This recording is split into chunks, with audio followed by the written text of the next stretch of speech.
I have nothing bad to say. Do you want me to try to find something bad to say? No, Because I can't. no, I I won't be don't. able to because I have nothing.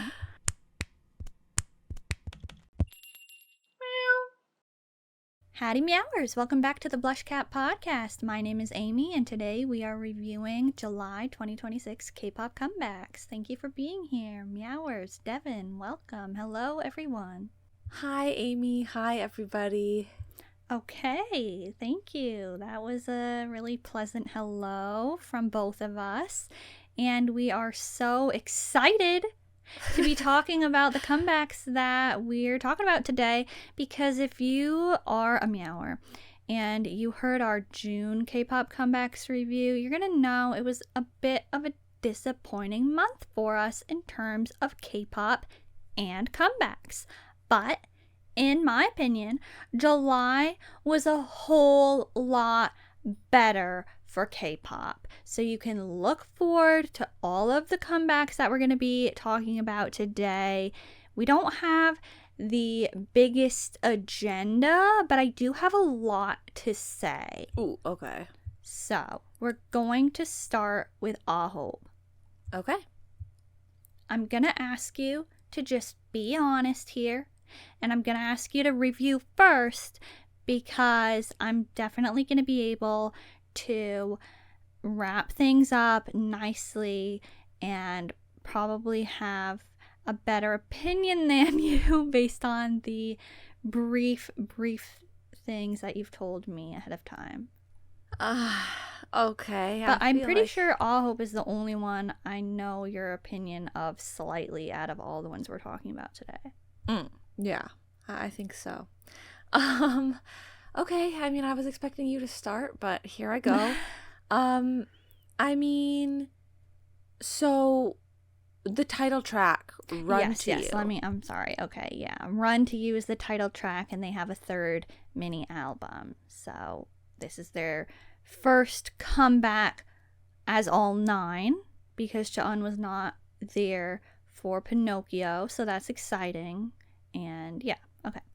True, yes. Cha-eun being there, great. Love it. So excited for that. So happy. He starts it off, love that. But otherwise, Run to You, I'm going to say it's fine. It's fine.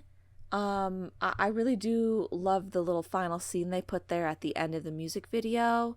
That was just really random, but really iconic. Yes, you are referring to Daisuke and the banana milk. Yes. The rest of the music video, I kind of, and I didn't know how to put my finger on it necessarily until I saw a live performance, but I guess I feel like the music video was almost too peaceful. Like, it kind of feels like I don't feel like I get the full impact and vibe that the song could have until I saw live performances, and I think that those really helped it. The beginning dance move is pretty crazy that they're doing there. Obviously, that's, they kind of like are working off of other things, but like, yeah. Basically, when I heard Run to You, I was kind of like, I don't know, at this point, I like Pinocchio and Rendezvous better, and are we just like getting more and more watered down versions as we go, and like maybe they're gonna have to pass on the whole El Capitan thing. That is literally what I was thinking, okay? And I know that's extremely crazy to say, but the only reason that I'm saying it is because, well, like I already said, my opinion did get a little bit better when I saw the live performances. And then also when I listened to the rest of the album, I really did like a lot of the other songs.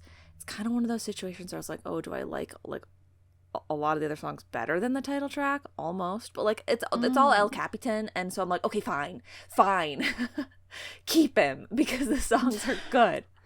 I really like Just Say Yes, but also the other B-sides are good as well. I mean, my least favorite is Sugar High. I just really can't get on board with the chorus of that one. but they had nice dancing, and the other parts of the song were pretty good, and they did execute the vibe. But so yeah, I did that's my whole take on everything, just because it's, it's brief enough anyway. So there you go ahead, fix it. Okay, all right, well, you said something that I agree with, and well, you said two things that I agree with that were your larger points. Obviously some of the little stuff you mentioned, like the choreography and stuff, but I will just get it out of the way right now. I do not like Sugar High. I'm really sorry to anybody who loves that song, but I actually cannot stand listening to it because the chorus is the most offensive part to me. It's just, I get no AHOF from it whatsoever. I don't think it's their vibe. I am not saying that the members are incapable of pulling it off, but I just think if they wanted to have something that was a bit tougher and showcased their dancing more or their rapping, anything like that, that just wasn't the way to do it. Like I just don't like the song. Yeah, like I legitimately just feel like it's not a good song. Like specifically the chorus is just so bad. Yeah, I'm sorry. Like the other parts of the song, honestly, I could get on board with. I could. And yeah, AHOP is doing everything that they can. It's just, I wish the song was different. It seems really outdated to me, and it seems it's just so generic, and it kind of gets on my nerves. So I'm really sorry, but I just pretend that song doesn't exist. Yeah. But it doesn't fit in with the rest of them anyway. I do really like the album if I completely just ignore Sugar High. I think it's really good. I enjoy all of the other songs. I like how it feels like a summer album, and it's still very light and refreshing like their debut summer album. And out of the B-sides, my favorite is definitely Our Story, and I actually don't think that one is El Capitan. I think that's the only other one that he didn't like. Well, I don't think he worked on Sugar High. Yeah. And I don't think he worked on Our Story. I think that's right. But it's surprising to me because it sounds so much like BTS. And like, El Capitan and BTS are like so closely tied together.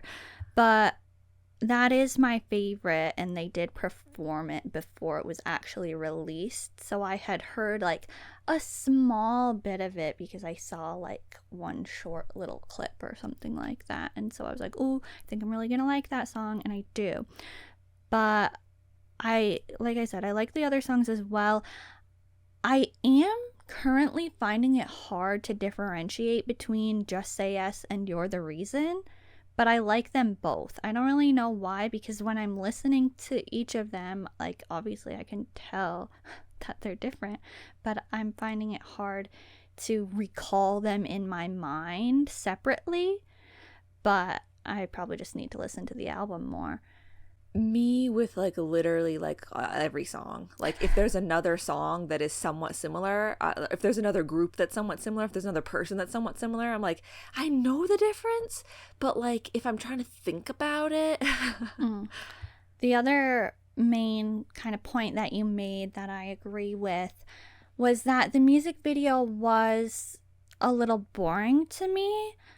I was definitely getting more from the live stages. I think it's funny that they have a running theme still, like they just keep running, but I do like that the music video was bright, just because it was like, it was pleasant, and I like that it was Korea based because it was giving it a K-drama feeling, and the song and the other songs on the album are very K-drama, peaceful, or like, inspiring sort of songs. And so I like that, but I kind of get more of a desperate vibe when I'm just listening to the song, and when I'm watching the performances, in like a positive way, I'm saying that. Right. And so I kind of think that something like Itzy's Bet on Me music video, something like, and I like I just said, I like that the music video was bright, but I think something maybe a little bit more gloomy would have worked better for what the song sounds like to me. Yeah, like either they should have gone a little more gloomy, or they should have gone a little more like desperate in their movements and stuff, you know, like run, you know, like versus I feel like it's kind of like, okay, like let's go. Yeah. That's I guess why I was saying a little too peaceful, because I'm like, where is the like I'm not feeling like a drive behind this. It's just like, and then on to the next one, which maybe is the point, but yeah, like, I don't know. It's interesting because I kind of like, I can see both sides, but overall I think it would have been more captivating to see something a little bit, you know, a little bit different. I mean, especially after Rendezvous and Pinocchio both being so much like more, I don't want to say extreme because it's not like they were extreme, but you know. Right. Yeah. So that's kind of a good thing that I want to bring up. I'll say that I'm actually glad that Run to You is so much like their other two title tracks. It's what I wanted from AHOF. I like that style, so I'm okay that they released something along the same lines. It's different enough to me that it's easily recognizable as Run to You, but it's similar enough that I would recognize it as AHOF even if I didn't know the group or their music very well. And I also wouldn't say that it's the most irrelevant or like weakest, what do you say, watered down? Well, like, yeah. I mean, I guess I get what you're saying. Yeah, because like if I just said Rendezvous and Pinocchio had more like extreme like feelings, and then this one feels a little bit lighter, I guess that's what I meant. I didn't mean to say watered down in some way of being like it's bad. It's kind of like an emotional impact, I guess. See, I think that there is still definitely emotion. I can feel the emotion in the song, and the same energy that the other two title tracks had is carried through in this one. So to me, it still feels substantial. It still feels like a complete track. And even though the chorus is a bit more repetitive than the other two songs, there's, you know, less to actually sing, sort of, but I don't think it's annoying. I don't think it's like, you know, like cheap or purposely the easy way out. Like, I just think that instead of, you know, like Rendezvous and Pinocchio were both very rock, but this is more, you know, like synth pop. And so naturally, I think you're going to lose some of those classic vocal heavy moments that the other two choruses had. But I don't know, I'm not really missing anything in terms of emotion or what I feel listening to the song that I liked so much from the other two title tracks. So that's my opinion on like the actual song, but I do want to talk about the performances and the choreography and stuff. Okay, go ahead. So, yeah, you talked about the beginning, and I think that it's really good. The choreography, they're actually referencing their logo in a couple different spots, so I think that's pretty cool. And I do think that they have had some good choreography overall. And there's a couple parts that I just really think are so good, and you can probably guess one of my favorite parts that I just like right away when I saw it. I was like, oh yeah, like that's so good. Do you know what it is? Is it hand choreography? No. It's the knee slide. Oh, and I like should've JL's known. ending dance break part, and then everybody does the little knee slide. I love that. It's so good. Of course. It's like it was either hand choreography, knee slide, or walking as a group. Yeah. But like, see, the knee slide is kind of like walking as a group, but it's also a knee moment. So that's really good. And then the bridge part when Ungi is the center and Juwon, Daisuke, they're both on either side, and then Han is like off to the side even more, and like they open up the arms, and like that part really good, really impactful. I like that. And generally all of the leaning and like grabbing it's interesting, you know. I like that they're doing different stuff. Yeah, and it feels kind of like it's becoming signature moves a little bit. Like, Yeah, you know, signature because- style at least, I guess. Yeah, that Ungi part is like the Ungi Han Pinocchio choreography, like moment or whatever. So that's all really good. Han, his dance break is good as well. I wanted to mention it, but I didn't want to be Yeah. that guy. No, I would like to give a general shout out to Han. Okay, Because I can. And also to An. Just once again, gotta shout out to An. And just everybody, I do recognize the improvement. I would like to acknowledge that. I feel like everybody's working hard. I feel like everybody is going out on the stages and just giving it their all. And the first performance had already solidified this as a good comeback for me because their determination really shines through, and I could just feel their passion. The song is, like I said, it's kind of allowing for that, like it's making it a little bit easier, so because it has that sort of vibe, so I'm getting that from them. But it is worth my time to check out the stages for this because I feel like I'm actually getting something out of it. Yeah. I feel like something I was thinking for this comeback was, surprisingly to me, AHOF doesn't feel like a 9-person group. I know that might sound like, what? No, they're 9. But I just mean like sometimes you can, you know, a group feels large because it feels like, you know, you're like, oh, I'm maybe going to forget about the person, or like, wow, there's so many people on stage right now. Or a group could feel like a small group, you know. I don't feel like they feel, I mean, a small group could feel like a small group or not. Like, oh, I get what you're saying. Yeah, I just feel like it doesn't even seem like they have 9 people. Like, that's how relevant and incorporated the members seem to be. I agree. I would also like to say thank you because Jungwoo is getting some more lines in the title track, so that's great to see. He's doing a great job there.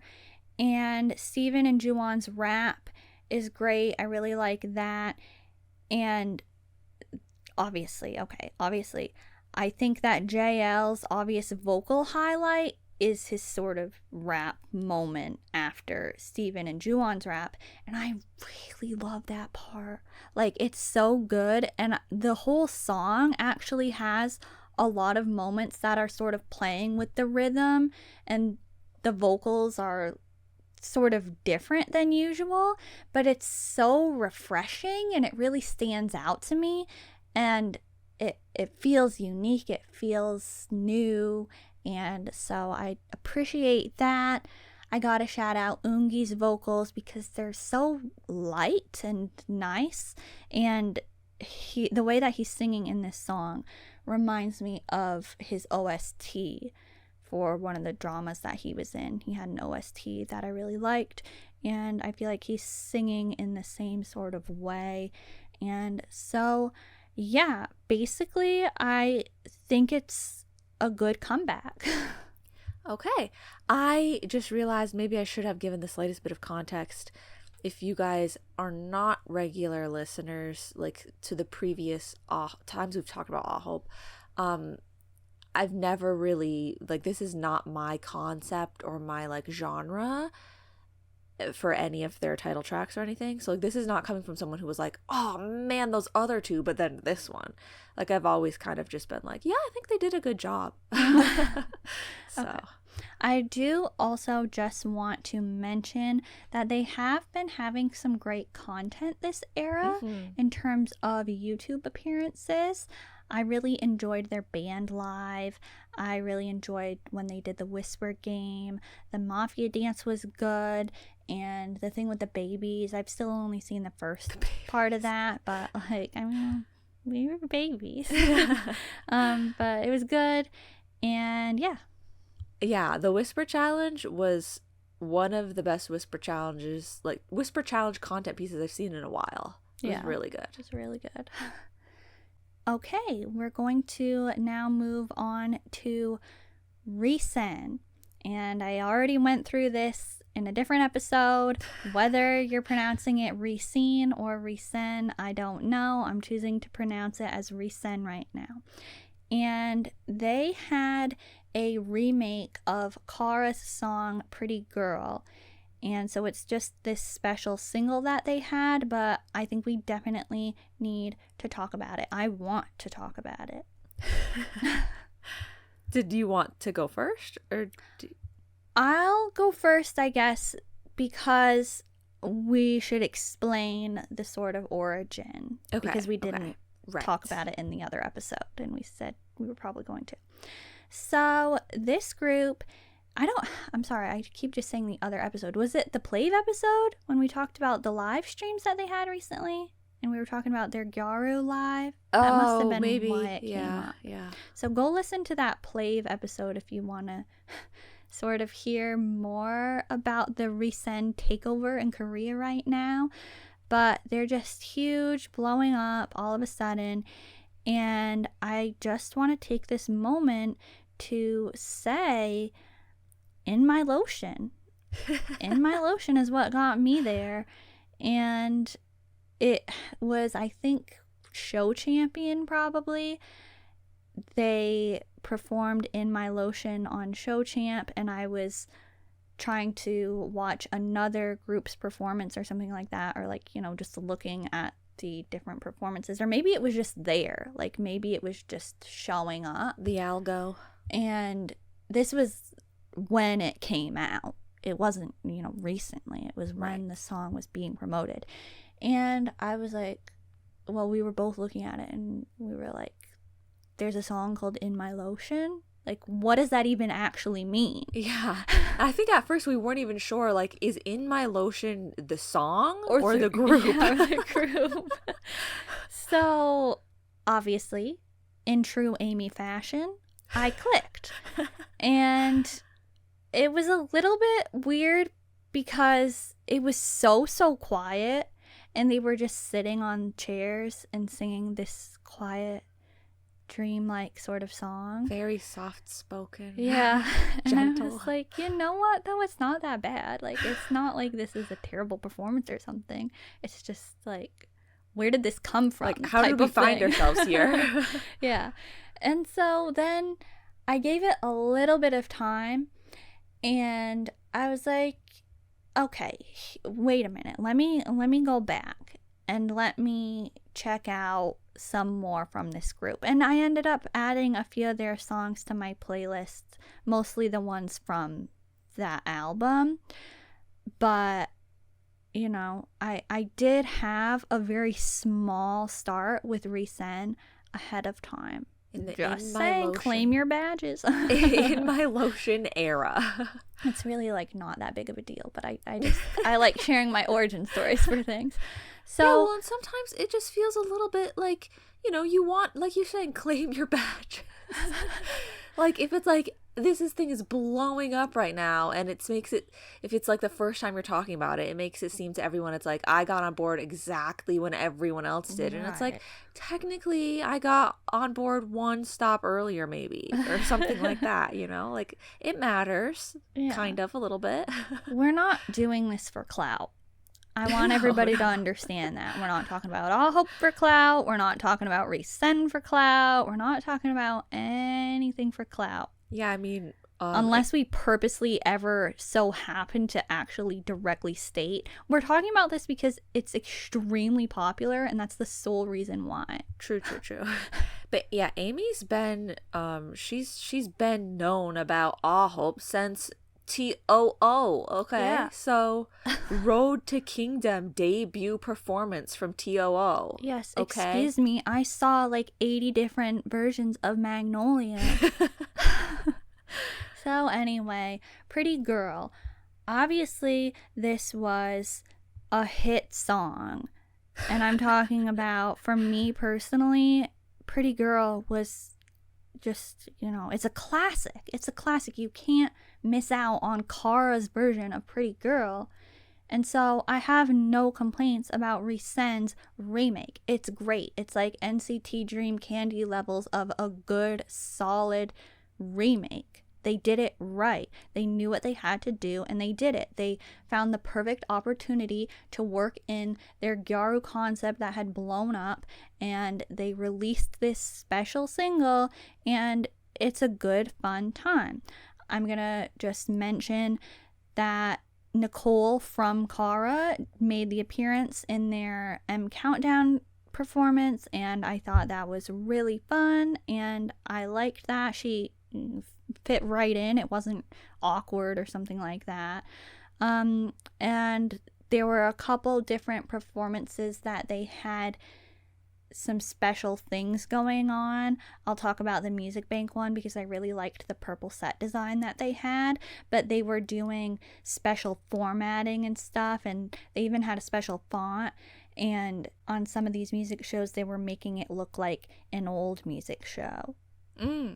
So I thought that was cool, and I'm just happy for them, good for them, because they seem like a fine group. I don't really stan them, I mean, at least not yet. Like, I don't really know that much about them as a group, but they seem like they were a good group for this type of thing to happen to, and I have been wishing for another Brave Girls, now known as Bubba Girls, moment in K-pop, and this definitely seems like that because they have also been performing their older title tracks on music shows. But the only thing is, it's not like they're a super old group and this happened to them, so it's not like the craziest thing. Like, they're only a 2-year-old group, so I mean, they could have still blown up at some point. Right. Yeah, it's just always nice to see, like, obviously ITZY is plenty popular, but like with ITZY, and that's a no-no as well. Yes. Just instances where it's like something kind of was going viral and was a big hit, and then like the group does get to kind of capitalize on that in a way that is just going to be like good for what everyone cared about. Yeah. It's like, oh, we loved this, and so now you're gonna go on a music show and do it. Like, that's cool. Or like, we loved this and we get to see more of it. That's cool. Like, it's just it's nice. Yeah. Now, I swear to you, I watched the performance that you told me to. I thought I watched the one that said "Comeback" right on it, like it was the first one, right? There was you're telling me that there was a special like person in that? Yeah. That you said it wasn't weird or anything. I guess not, because I had absolutely no clue. She really just slipped right in there casually near the end of the performance. Like, she wasn't there the whole time. She just seamlessly joined right in. Oh my, I didn't even notice. But okay, yeah, I literally wrote down how do you keep winning? Like you, Amy, because I was just like, what? Like, if you want a pretty, like, there's only one reason I know this song. It's from you. So, like, the fact that, like, all of a sudden this song is just, like, a group is doing it. I'm like, what? And then I also did want to note, this doesn't really have to do with the group, but I've realized that seals are underutilized cute. There are seals they're not real seals, like fluffy cloud seals in the music video. And I'm like, you know what? Seals are so cute. And like, how often do they ever come up as being used as a cute thing? You know, like it's always bunnies, you know? Why isn't it ever seals? I guess where I come from, seals I do see them as cute things a little bit more often. Oh, really? But yeah, Lucky. no, I do. I still agree with that. The only other thing I can think of is Hat in Time. But okay, and then the last thing I would say, because this is not really relevant to me in any capacity at all, but like I said, it is a fun thing. I'm happy for them. But I think that it was just really good marketing, like a really good idea if it genuinely was that they were popping off for the gyaru style and their members that were trending. And so then they're like, let's just get something put together. Why don't you guys just like cover a song? It can be a simple enough choreography moment, you know, and like we'll just do something and you can go out there like quickly while they're still hype about this and like fit it into the concept. Like I think they did great with that. Yeah. Everybody loves to see a moment like this, and you hear about how it's like, oh, they had to try to, you know, what's the word, like their manager or whatever was talking about how they had to promote themselves, is that what I'm thinking of, to the music shows and stuff just so they would secure a slot and stuff like that. And you know, every group wants that sort of thing, and the fans want something like that to happen. And so when it does get to happen, it's like, okay, here we go. Good for them. All right. Well, now we're going to talk about SUNMI, who had the single Forever July. And Devin, do you want to go first just in case it's the usual SUNMI take from you? Or hey, actually, I kind of feel like it won't be. I don't know. I feel like my recent SUNMI takes have all been pretty fine. Yeah, they have been. They have been. Because she's kind of steered clear from, like, she's kind of pivoted from the concept that you didn't care for. Yeah. Besides, what was that SUNMI? Or was that somebody else? Like, with the thing with the horror concept? Yeah, that was SUNMI. So yeah, there was that one, you know, but like it's kind of meant to be that way. Yeah. But like, you know, Balloon in Love and the cockroach one and all that, like that. You like that style? Well, from SUNMI. Sure, that's your favorite SUNMI style. It's my preferred SUNMI style. Okay. Yeah, I don't know. I guess I didn't really make it clear today, guys. There's like pretty much all of the stuff we're talking about is not all that relevant to me. So just bear with my maybe lukewarm takes. Okay. Forever July, from SUNMI. It's just a single, right? Like it's just the only thing. I want to say that I like her blue eyeshadow. Okay. Okay. And, you know, the rain aesthetic that she went for was really nice. Like, I feel like you don't actually see rain aesthetic as often as you might think. Yes. You know, you really don't. Yeah. And when you do see it, sometimes it's in, how would I put it?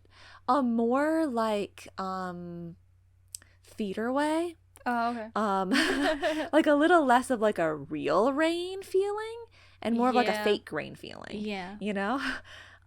So the different elements that she was bringing in to kind of give a rainy day vibe, I really liked, because it still did seem like, you know, we're doing umbrellas and we're doing like, it wasn't just like, I don't know, True Only Cry in the Rain. Like it wasn't just like, oh, well, there is rain. It was still rainy day aesthetic. Yes. But it was like very, like it was beautiful, you know? So I really appreciated that. As for the rest of the song and everything, like I don't care. Sure, okay. It's fine. Like there's nothing wrong with it, but like I don't care about it. Okay. And I liked your curly hair. Okay. Is that really? That's all you have to do? Yeah, that's really all I have. All right. I want to agree with you on the whole rainy aesthetic thing. I think we could do it more in the way that she's doing it here. I think it's really, really nice. I like it a lot. But also things like Snooper, It's Raining, I'm okay with that too. Just, you know, the rain aesthetic is a fun one. Sure. And yeah, surprisingly underutilized. So I want to say that Sunmi is great at concepts.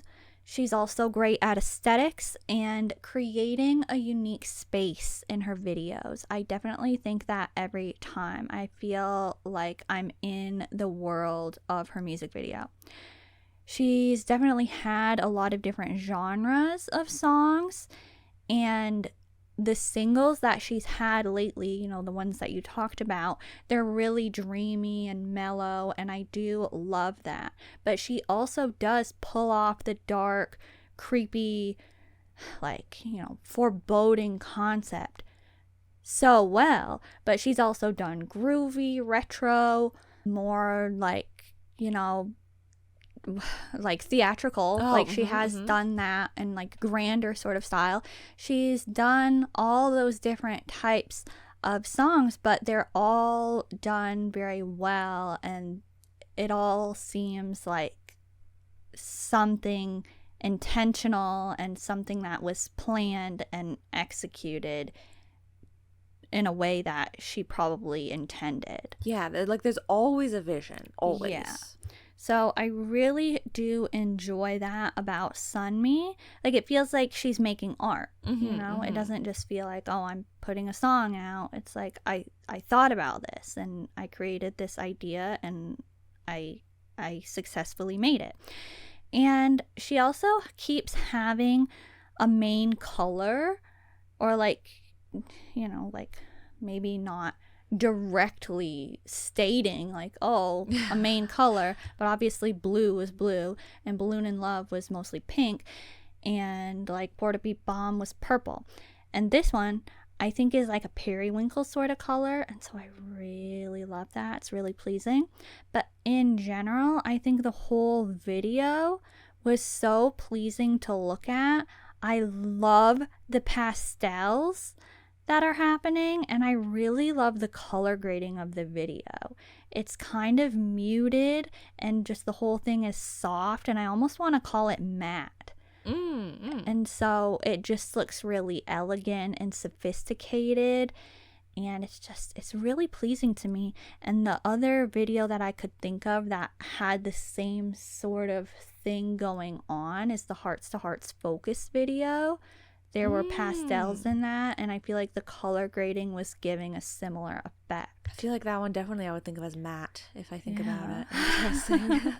So I thought that the video was good. It was interesting. There were lots of aesthetic shots, like the flowers on, like, you know, the ground, and there were the shots of, like, you know, the swirls and stuff, and the rain. I really liked the moment with her heels and the jeans. That was like a cool different shot, but it was such a vibe. And I really like, even though it like wasn't real, you know, but I really liked the raindrops on her shoulder shot. Do you know the one? I only saw the music video once. I don't know why, but it was so like, I don't know, it was just like really interesting looking. Like, I don't know. And so yeah, I thought that her hair was pretty. I thought that the set designs on the music show stages, for at least the first few music show stages, were very atmospheric and pretty and nice to look at. Like, I loved the lighting that was going on, because everything was so like periwinkle colored, and it just, like, the rain was just so, it carried through. It was captured so well. And the fact that there were umbrellas used all throughout the choreography was really cool too. However, my criticisms are no live singing, and some of the hip shakes, in my personal opinion, seemed kind of out of place. Like, they kind of like, what are we doing here? Like, all of a sudden, we're just like doing that in the middle of the song, or it's kind of near the end of the song that it's happening for the most part. But I don't know. I wasn't gonna be out here criticizing Sunmi's dancing, because, you know, I was like, hey, I'll leave it be, you know, it is what it is, but I'm not gonna disagree either. Like, I get that she does that, like, I get that that is often happening in her choreography, but to me it just was kind of a little bit jarring for this one in particular for some reason. And yeah, the last thing that I had to say is that the part in the music video with the void space and the line of dancers reminds me of the part in the VV's Maniac video that I love. So really good. But also, I'm sorry to bring this up, but I have to, because all of the swirls that were happening and the void spaces in the water, Stranger Things. Like, what are we doing? Like, why? Okay. So yeah, Maybe she's a fan. maybe. Okay, so that's all on SUNMI for today. We're going to talk about UNIS and their Japanese title track. We are recording this before their Japanese mini album is out, so I'm sorry to say that we're not talking about anything other than Gimme Summer. But I guess, do you want me to just say what I thought? Sure. Okay. So I think that it's really good. Let me just say that right now. It's really good. It's really fun. I feel like it would be hard to say something bad about UNIS. I have nothing bad to say. It's really enjoyable. It does feel very 2015 to 2017 girl group release, and I do love that about it. And it's a nice mellow song for summer, but at the same time, it's just so much fun. It's perfectly balanced with J-pop, both the sounds and the style, but it fits right in with their discography. The music video is cute. The styling is so good. I have nothing bad to say. Do you want me to try to find something bad to say? Because I can't. No, I won't be don't. able to because I have nothing. You don't need to find bad things to say. Why I'm would not, you think that? I'm not going to. I just didn't know if somebody out there wanted me to. I am surprised by what you said, though. Really? Yes, because to me, Gimme Summer is so unbelievably J-pop in like the most J-pop way ever. Like, it's like ski. Okay. Like you know how whenever Yena has something that's like, well, anything, I guess not even her J-pop stuff, she has anything that's like, wow, it's so like J-pop. Yeah. Or like Kong Daniel, his like Japanese songs, like, wow, that's so J-pop. Yeah. This is J-pop in an entirely I feel different like he's way. like J-rock, but Well, I yeah, get what you're saying. This is J-pop in an entirely different way than those. Like, this is so J-pop that it's like only exclusively J-pop and like never, like, it's not K-pop at all. Really? To me, yeah. Oh. So I'm surprised that you like weren't going that far. Like, you're just like, oh yeah, you like it. Because to me, it's like the vocal tones, like, literally sound like vocal tones of J-pop. I definitely think that, but I think it just, I was like, yeah, like, I don't know. Like, we're gonna talk about I guess it was obvious to me, so I didn't bring it up. I don't know. We're gonna talk about aespa's Japanese song later, and like, to me, that one doesn't seem J-pop really at all. Like, it just sounds like they did a song in Japanese, and sometimes people will do that. But this from UNIS, and like, I'm not surprised because they seem like J-pop a lot of the times with their stuff, but like, to me, this is just like the most J-pop K-pop release that I've ever seen. And that's all I really had to say about it. Oh. Because I mean, like, I'm not always here for the J-pop. Like, I'm not asking for the J-pop songs. I don't really have any of. Do I have any of? I think I have sweet. Oh. Yeah. On my playlists, but like, Really? you know, You have that one? I think so. Oh, how exciting. Yeah. So yeah, you know, I don't have a lot of UNIS yet or anything. So this is, once again, it's a little irrelevant to me, but like, they are always doing a fantastic job. Yeah. Like, everything all that they right. do, I'm always like, they're really good. It's just that it's not like a style that I'm like, oh, I definitely want to listen to all of this kind of music. I feel like, not in a parasocial way, but this is the best word I have right now to describe the way I feel towards this group, okay? I'm not delusional. I feel like I've adopted UNIS. Like, I feel like they're an adoptable sort of group. Like, you know, I feel like, don't talk bad about UNIS. Like, what do they ever do to anybody? That's understandable. I feel like it's understandable. Yeah, like, I've seen content with them, and they just seem so, like, likable, and, like, I don't know. Like, it's just, like, why would, like, they would be, like, just, like, the good eggs. Yeah. Is what it kind of feels like. Yeah. Also, I heard that Jelly, when she's speaking English, pronounces UNIS UNIS. And I don't know if that's what I should be saying or not. I'm sort of pronouncing it more of the Korean way. So once again, if it bothers somebody that I'm calling them UNIS, I'm sorry. It's really confusing when groups decide to pronounce their name differently in English. Yeah. But it's even more confusing if their group name is English. Yeah. And it's like, oh, what do I, or like sometimes, like, we always say tea by tea. We never say tomorrow by together. Or at least I always say tea by tea. But their group is like tomorrow by together. Like, don't they always say that? Like, yes, but okay, that's a good point.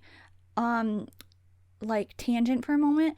Because when they debuted, it was obviously, okay, we're tomorrow by together. And so it's like, okay, tea by tea.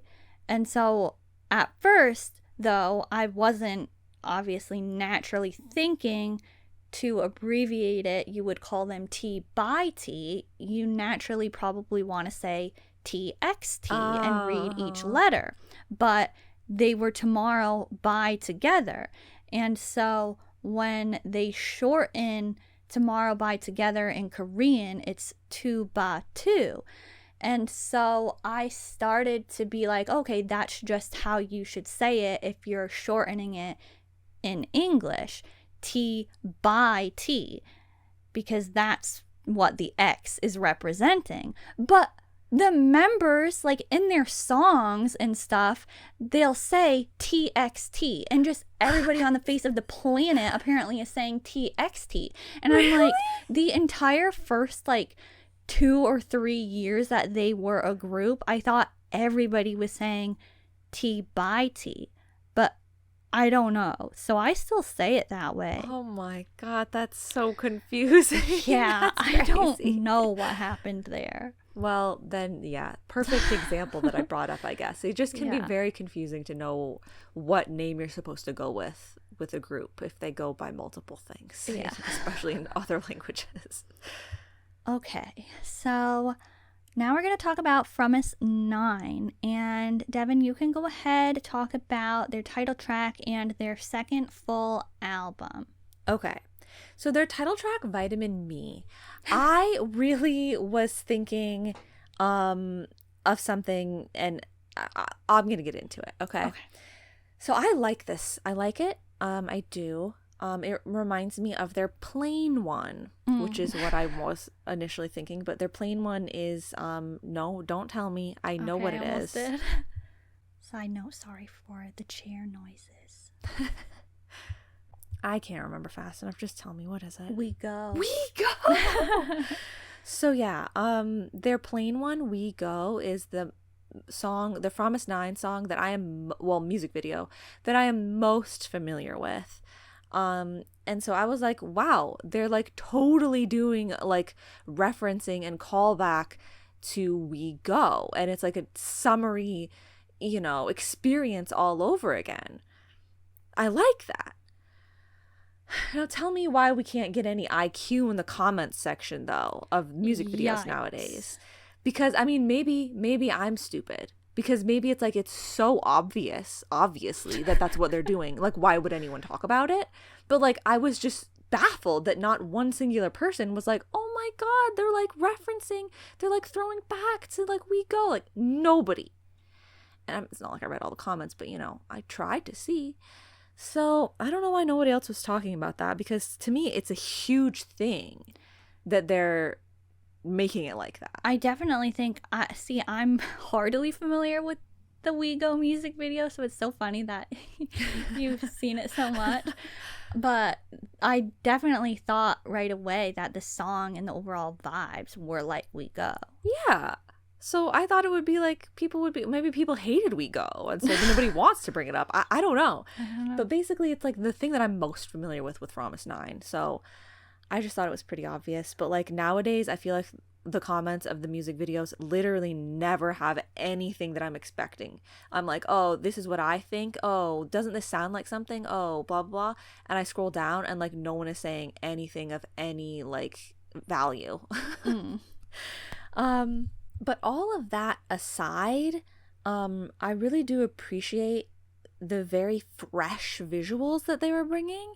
But I mean that in the sense that like it seemed fresh, like the feeling is fresh, but also like I was seeing some things that I haven't really seen, or seeing them utilized in ways I haven't seen before. Like the boxing ring in this sort of context was quite unexpected. So I appreciated them bringing some things that weren't just like the obvious way that this is always sort of depicted to give this aesthetic, you know?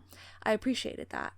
The extras in the music video did start to bother me. I was trying to really be like chill about it, but like it got to a point. And so, you know, going like when they went on the stages and stuff, really going all for it, you know, giving it their all. So I had no complaints. I mean, I don't really have any Promise9 songs on my playlist either, so not very relevant to me, but like they were doing it. All right. Well, that last thing you said, I kind of didn't feel that way about the stages that I've seen so far. I kind of like, I feel like I was missing something from them this time in terms of the performances. Oh. I'm sorry to promise, but I just, that's how I felt. But I do enjoy the song. I appreciate that their sound hasn't changed. They've had a lot of changes to the lineup and they've gone through companies, but their sound has always been so distinctly Promise9. Yeah, I think it's very distinct, and I appreciate that it's like it's staying this way. Stay this way. You know, I don't want to say despite necessarily, like all of the surrounding girl group sounds maybe have not done this sound. Yeah. You know? So like now it's like this is persisted. Yes. Through with Promise9. Yeah, definitely. I like that. I do actually think, possibly, I'm not sure because I don't really have anything wrong with it, but I think that maybe Vitamin Me is my least favorite song on the album. But I think that the album is so good. I really like the songs. They did a great job. It is definitely reminding me of their first full album. There's a variety of styles, but once again, also Promise9 sounding.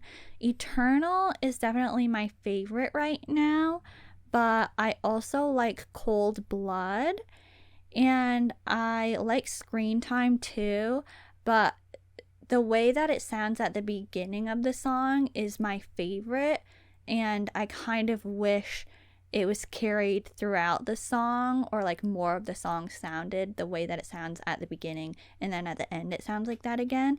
But I really like that.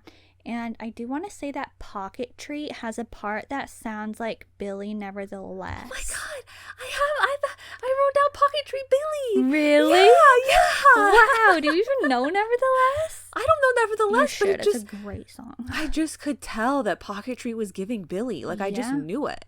Wow. Good job. I did that, it. like, props to you.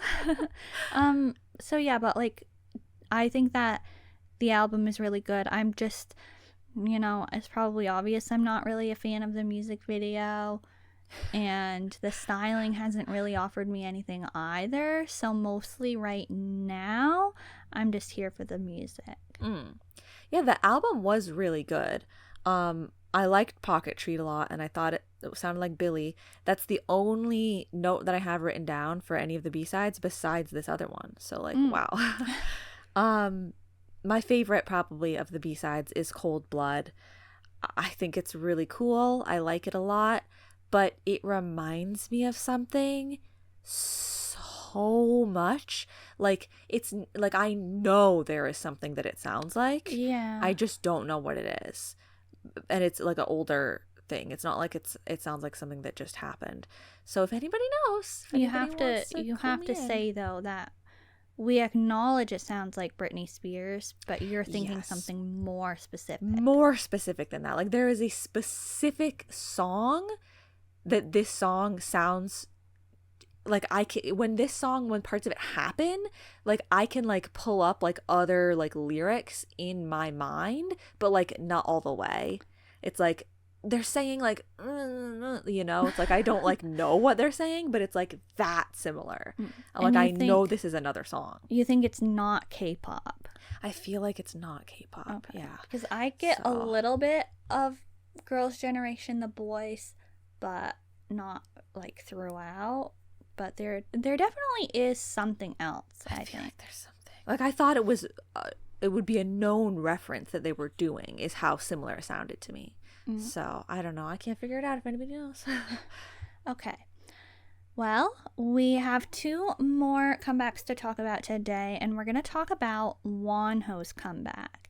And he had an EP, and I'm calling it that because it was such a point to me of like, I usually with K-pop it's like first mini album, second mini album, first full album, but this, wherever I looked, it's just EP. And so it's like, okay. He's like, well, it's an EP. What do you want from me? If we're continuing with the pattern, it would be my turn to go first, but I know Wonho is more of your thing, but do you want me to go first anyway? Because I do have a lot to say, but I don't really care who goes first here. If you'd rather talk about him, go right ahead. I'll go first. Okay. So, yeah, Wonho, I always try to check in on what he's doing when he's got something new, but oftentimes nowadays it does seem like it's a lot of English tracks. So we don't really cover them. It doesn't seem too K-pop. But this was a K-pop song, Don't Wake Me Up, and it was performed on Music Stage. So I was like, okay, yeah, that seems relevant. But it definitely is giving, you know, club dance track, not necessarily like a full, like, you know, title track vibe. So that was unexpected, but he's definitely delivering. I do like it. It was also very unexpected that it's like kind of a dystopian vibe Yeah. of club, of like club vibes. So that was surprising. I don't really have a lot to say on the title track because that kind of, you know, that's kind of it. But like, I'm here for it. Sure. Like, it was a good type of song for that type of song, you know? Yeah. But the rest of the album, I was quite surprised because it's not like that at all. Like, the other songs just aren't that. Can't Get Enough, I really liked.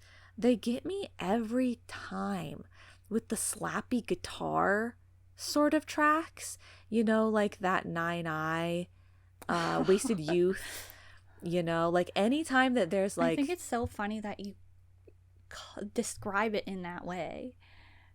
I don't know. It seems like not the right way to describe it in my mind at all. It's just, you know, they just get done, like they always just have this like, anytime a song, I like notice that is like in the background of the music. Yeah. I'm like, oh yeah, I do like this song, and it's got that. Like, it just keeps happening. Okay. So I like that one.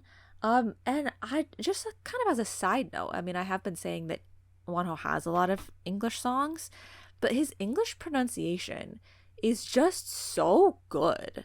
Good point. Like, it is. and I know he worked on it a lot. I mean, I'm pretty sure he worked on it a lot. But it's just is like really, really good. As a side note. And then Summer Blue. I had to bring up Summer Blue because immediately I was like, Chew? Like, what is it? Only Cry in the Rain, I think? It sounds like a Chew song. And I'm like, that's surprising. And then I also was honestly getting SUNMI. Yeah. And so then I was like, wait, why is this just like a little retro girly pop song? Like, so I figured you, Amy, maybe I was kind of thinking maybe you would like Summer Blue. Oh, I'll have to really? hear what you have to think about it. That's kind of an interesting way to describe it. Huh, okay. Well, I'll hear what you have to say. But I mean, I think you did a really good job with everything. But like, once again, it's not like I was like my favorite types of stuff. So I initially also thought about Don't Wake Me Up. I don't really have much to say here, but I like it. Like, okay, like, yeah, sure.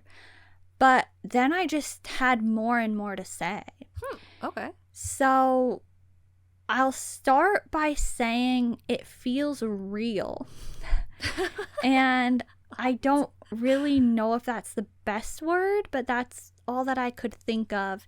And what I mean is that I could believe that Wonho is just an EDM artist rather than a K-pop artist, or that he's a DJ or something like that. Sometimes when a K-pop group releases an EDM song or, you know, like a club sounding song, it's kind of like, oh, cute, you made a little dance track. But with Wonho's song, I'm feeling more like, oh, okay, so this is just what you do. It's convincing. Yes. Okay. I'm more convinced. I'm believing him. And from what I know of his music, or at least his recent music, it doesn't feel experimental, but it just always kind of feels like this is just what he's doing now. And so even though he pivoted a lot of different times, I'm kind of just like, oh, okay, so like this is what Wonho's got out. That's true. Yeah. I do feel like that is that's interesting. Yeah. And so I do think that this title track is good. I like it. Like, sure, it's a good time. I like how you can choose to look beyond the surface of the music video and the lyrics and sort of twist it to interpret it in a way that you want to. And you know that Wonho wants you to do that because he's got all the secret messages and all stuff all the time, you know? Yeah, I forgot about that. Yeah.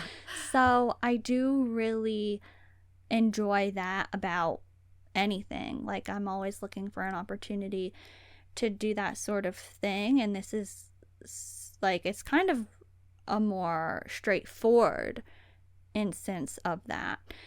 But the only thing really that I have wrong with it, because I don't really have anything bad to say other than the fact that we said it with Rise, so I want to say it again with Wonho. I don't really think this is the type of thing to be releasing as a title track if you're going to be promoting regularly as a K-pop idol. Now, it's kind of okay here because in my mind, I haven't really considered Wonho a typical K-pop idol anymore because, like, from what I know, like you were saying, most of his recent stuff has been English, and I feel like he doesn't promote in the way that most idols do. So I'm not as bothered by it. Like, I think it's fine. It seems kind of more like a special occasion. Yes, that's a very good point. When I watched the stages, I was thinking like, this is a really cool, like, good experience for like on stage performance, but it did feel a little weird that it was like at a music show that we were getting at.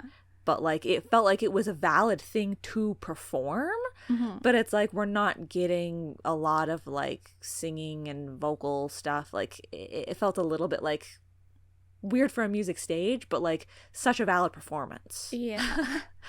I've only had the chance to see 2 performances so far because, I mean, that's all that's out. But I thought that both of the stages were actually really cool. I liked the beanies that the backup dancers were wearing on M Countdown, and on Music Bank the dancers all had on sunglasses and these sleek black outfits, and I thought that was super cool as well. And the performance in general, I did think it was cool, you know, like the slowed down part was really cool. I like how he had different intro choreography for both days. I noticed that it was different each time, and I thought that was, I thought it was interesting.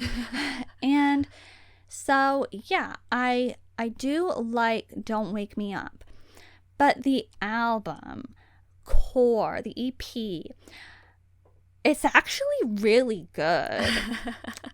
Like, what are we doing here, Wonho? What are we doing here? I forgot that I enjoyed his first album and the Blue Letter album because I mostly just think of him as having pivoted so much. Yeah. Or, you know, like something like that. I don't know. I don't even really know what I think. I hardly even know Wonho, I feel like. Like, the only reason I know about the stuff that he's doing and, like, remember, like, things that are happening is because I follow him on Instagram. Oh. So, like, it's like, oh, it looks like Wonho's doing something right now. But, yeah, it's like, it's not like he comes up very often or anything. So it's hard to, like, keep him in mind. Yeah. But I love the album. I think it's great that it feels like such a classic summer album. I'm getting a variety of summer sounds that I love, and I feel like all of the songs are once again real, if that even makes any sense at all. I feel like they could have already existed in my summer K-pop playlist, and like I've been streaming them every summer for years, but they're brand new.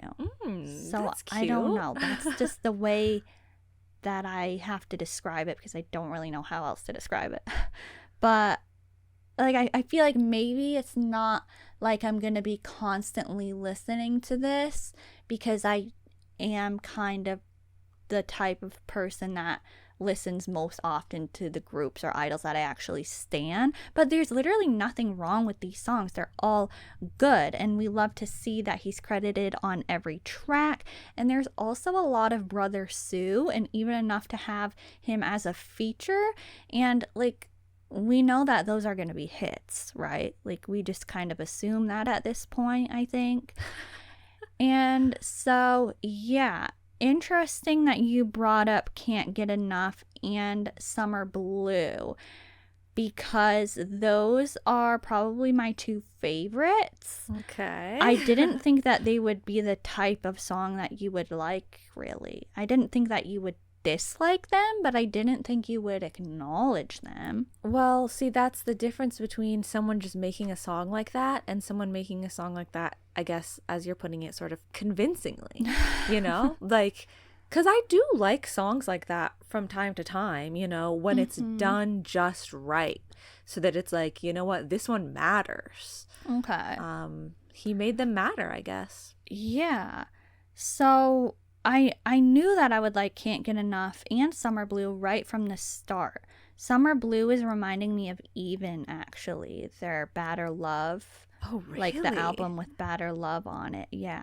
Love, what is it called? Ride or Die? That's, I think, I have a track by track on that. But it does for some reason remind me of Even. And actually Don't Wake Me Up and Can't Get Enough remind me of Eyelet. Really? Don't Wake Me Up is reminding me of It's Me, and then Can't Get Enough is reminding me on one of the B-sides from the album that song is on. Okay.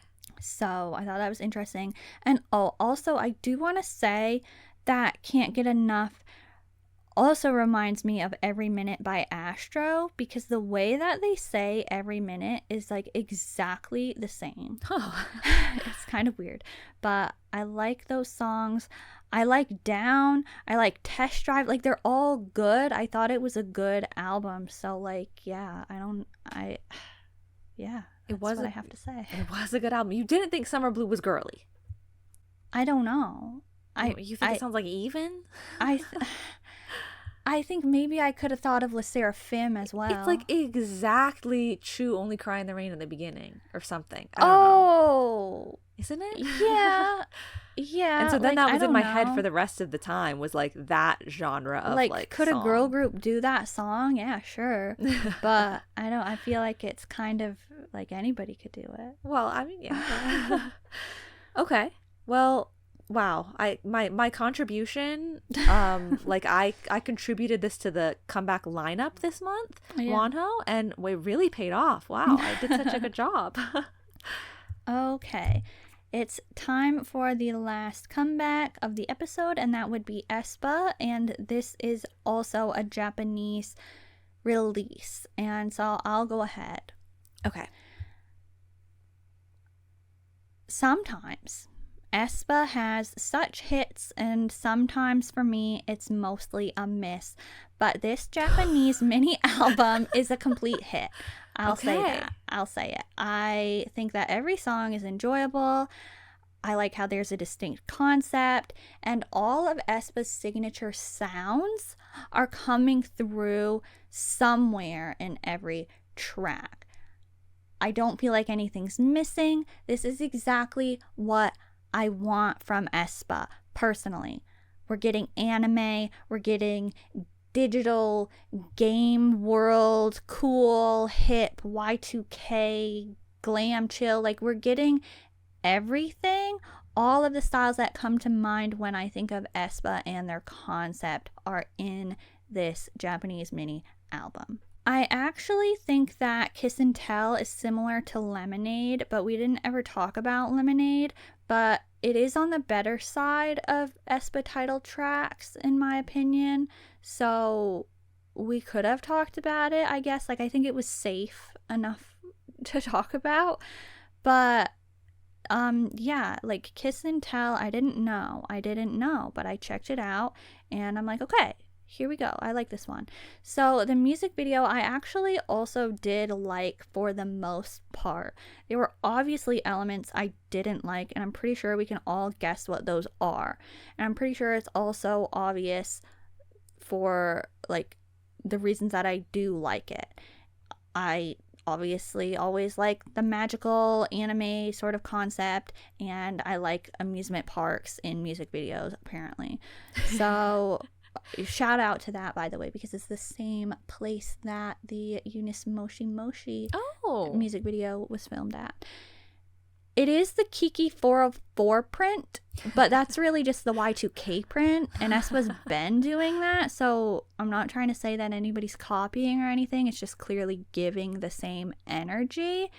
But I wish that this is the concept that aespa had more often for their title tracks. But they kind of like to do that other style, and I don't really like that other style. And I mean, like, there's a couple other styles, but like there's just one specific style that they'll do that I just really don't like. But yeah, like Fangirl, I think is a good, cool song. This is the aespa sound. It works for them. It reminds me of Drama. Attitude was already released, and I think that's a good one too. I think the title, Orbit Pop, is really fun. I kind of wish there was a song that was close to Angel Number 48, because this would have been the place to have another song that sounds like that, and I really like that sound from aespa, but I wasn't getting anything exactly as close to that as I would have wanted, but that's okay. Oh, and about like the music video, I liked the fuchsia in the music video. Is that the color that we would be calling that? I can't really remember anything about the music video right now except for the amusement park. Fuchsia. Okay. Well, yeah, there's fuchsia at the amusement park. I mean, I'm sure there is. Well, fuchsia's a good color, so if it's there, I agree. Okay. That's what I have to say. Unless it's magenta, in which case I agree more. Yeah, no, I don't know what we're supposed to be calling that, because literally whenever you're like trying to differentiate, they're like, it's always like, this is fuchsia, but then another place will tell you, no, this is magenta, and it will be the exact same color that you're looking at.